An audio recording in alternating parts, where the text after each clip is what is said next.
Bonsoir et bienvenue à cette émission sans intitulé. Vu qu'on est dans les trucs différents actuellement, on va parler de cinéma africain. J'avais envie d'en voir histoire de savoir qu'est-ce qu'il se fait localement et pouvoir tester de nouvelles saveurs culturelles sur grand écran. Et on peut dire que tout ne s'est pas passé comme prévu. D'Errant, c'était ma première expérience. Rien de passionnant dans la semaine au programme, un petit film africain qui pointe le bout de son nez, du pain béni pour ma chaîne et moi que je me dis. J'y vais sans recherche au préalable, prêt à être surpris, tutti quanti, et je suis accueilli par une situation initiale des plus correctes. Un père de famille ayant fui la guerre en Haïti après la mort de ses parents se reconstruit tranquillement posément à Abidjan avec sa famille composée d'une petite fille, ce personnage est important, et d'une femme enceinte. Ces personnages sont importants.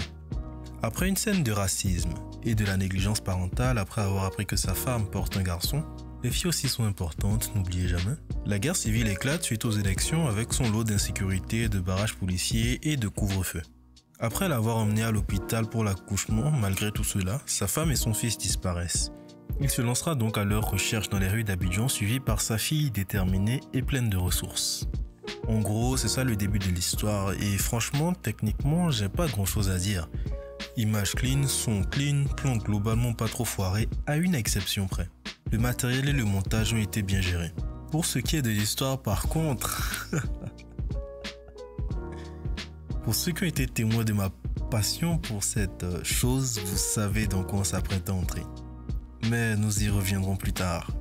Pour résumer, c'est un échec critique qui repose sur un plot twist bancal et surtout qui pue à des kilomètres si vous n'êtes pas du FC In the Tall Grass, ça fait réfléchir, c'est si profond, si choquant, j'ai pas compris, impressionnant.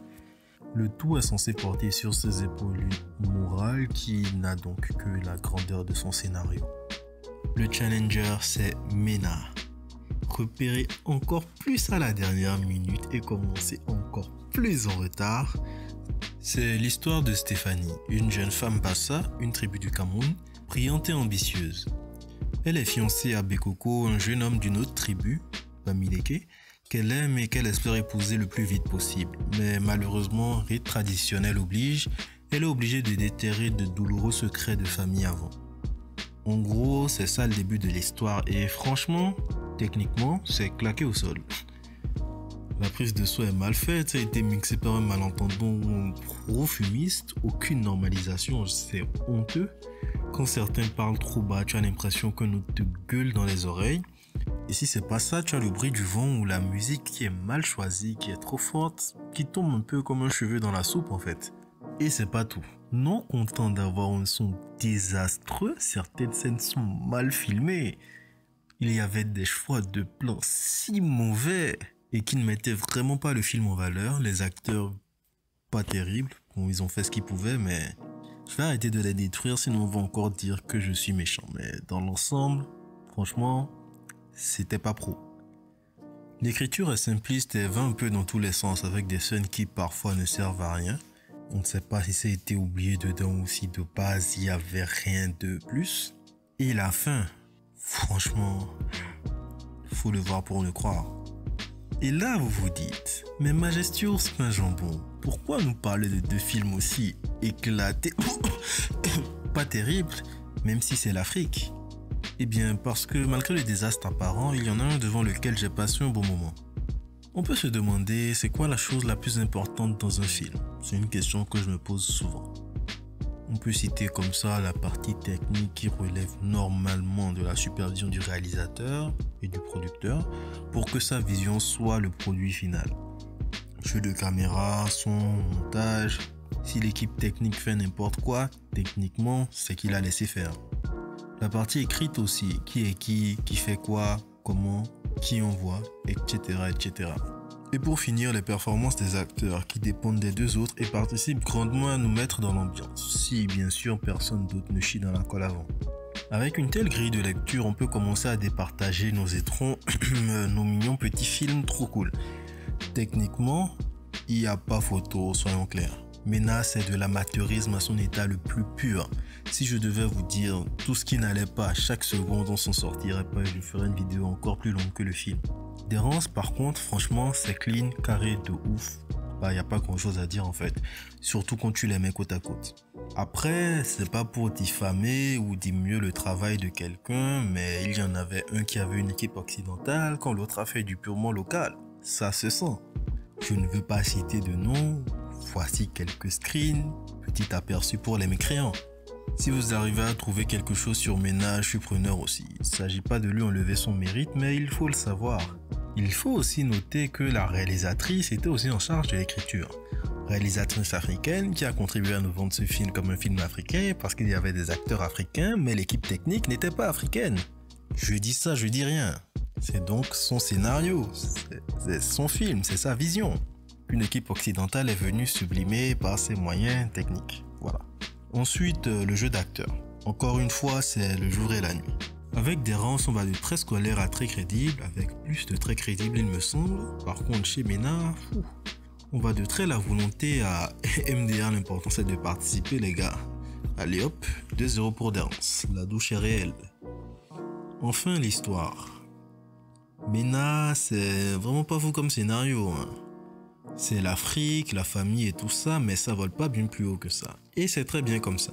Les situations sont très justes et les réactions et les motivations des personnages aussi. Pendant le cœur du film.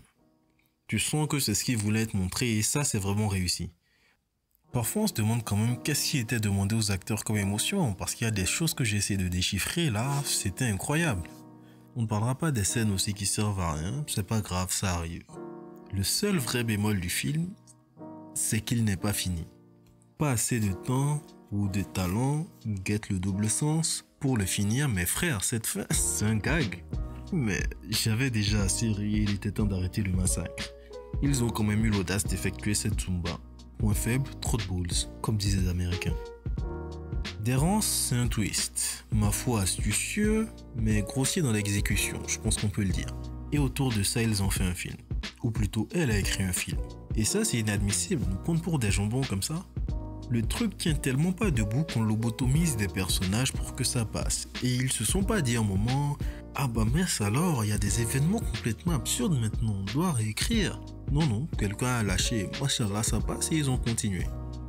Et plus le temps passe, plus la patience s'amenuise et tu sens vraiment toute la suffisance, l'arrogance du film et sa confiance en son twist et en votre ignorance. Vous êtes frustré par les personnages débiles et vous êtes là, agonisant d'ennui, voyant les minutes de votre vie que vous ne retrouverez jamais, gaspillées par un twist pas bien recherché mais qui est censé porter tout un film, espérant que la mort de ce fumier de Derance vous libère enfin, mais non, le film continue encore et encore. Pire expérience cinéma de l'année, je peux le dire, des personnages qu'on finit par détester plutôt qu'encourager à cause de leur manque d'intelligence. Expérience 0 sur 10, je n'en ferai jamais ça, même si j'étais payé pour. Enfin, ça dépend du prix quand même. Alors, la morale de l'histoire, si tu veux faire un film, t'as juste besoin d'un truc qui filme. Avoir une équipe de prod talentueuse ne sauvera pas ton script de victime. Et vraiment écrire, c'est pas si difficile que ça. Le twist, c'est une astuce à utiliser habilement. Si tu bluffes sur toutes tes mains au poker, tu te fais plumer. Derance s'est fait plumer. Je ne sais pas, j'ai pas envie de le dire, mais c'est vraiment un truc africain ça. Je pense qu'avoir découvert cette astuce dans l'écriture a donné un peu trop la confiance et lui a fait penser que c'est tellement génial que je pourrais baser tout mon film sur ça, mais en fait non, ça ne marche pas. Ça ne marche que sur ceux qui ne connaissent pas ça, qui n'ont jamais vu ça et qui seront donc impressionnés. Et Derance a gagné avec ça des prix au FESPACO. Je tiens à noter que c'était surtout un prix pour sa technique il me semble, et un prix de la ville qui je ne sais pas ce qu'il représente, mais non, il n'aurait pas dû gagner ça je pense. Si vous voulez un truc un peu mieux que Derance, il y a La Fracture sur Netflix. Mais le voir pour comprendre et comparer pourquoi l'un marche et pas l'autre pourrait être sympa comme vidéo. Et suivez aussi Mena, c'est cool. Et c'est mieux que Derance, plus africain et divertissant. Comment je finis ma vidéo maintenant?